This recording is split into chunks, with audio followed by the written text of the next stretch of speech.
Morning.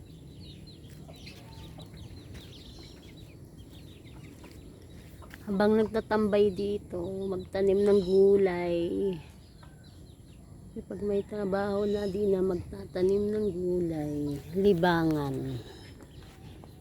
Yan, hindi biro. Ayan po ay ayan pipino ko. Ayan ang pipino. Sana dumami para may pagkain ako. Pipino.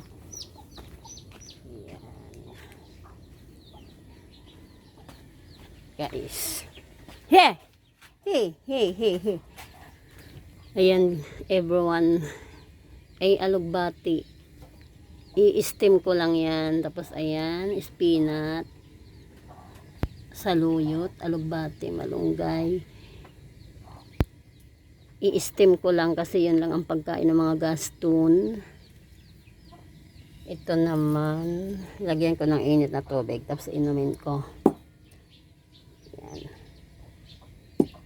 Mainam daw yan sa may mga cancerous, mga bukol-bukol, mga gallstone.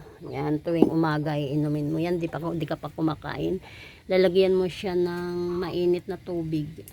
Tapos mga 3 minutes or 5, inumin mo na. Tanggalin mo yung dahon at inumin mo na, guys. Ito po, itong spinach at iyang saluyot at iyang alugbati at malunggay. Yan po ay kakainin ko kasi yun lang ang pagkain ng mga gallstone. Bawal ang mantika or baboy. Mas mainam ng pagkain yan kasi bukod dyan sisiksi ka pa. Pag matatabang kumain yan, papayat. Kung payat, lalong papayat. Pero healthy. Healthy sa katawan. Papayat ka nga pero healthy sa katawan. Ayan naman po ay kape ko every morning. Kape na bigas. Wala akong maggawa kundi sundin. Hindi gawin yan. Kasi yun naman talaga ang bagay sa tao. Kainin. Mga ganyan. Inuulit ko. Ito malunggay. Every morning iinumin mo to. May sakit man o wala. Kasi maganda yan sa katawan. Ayan lang ang tip ko, guys, sa mga gallstone.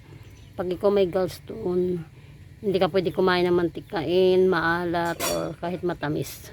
Ang kakainin mo na lang puro pakulo. Ayan. Gaya ng ginagawa ko, pinapakulo. Pakulo lang yan lahat. Kaya ayan. Ayan. Bye. God bless you. Ingat po tayo.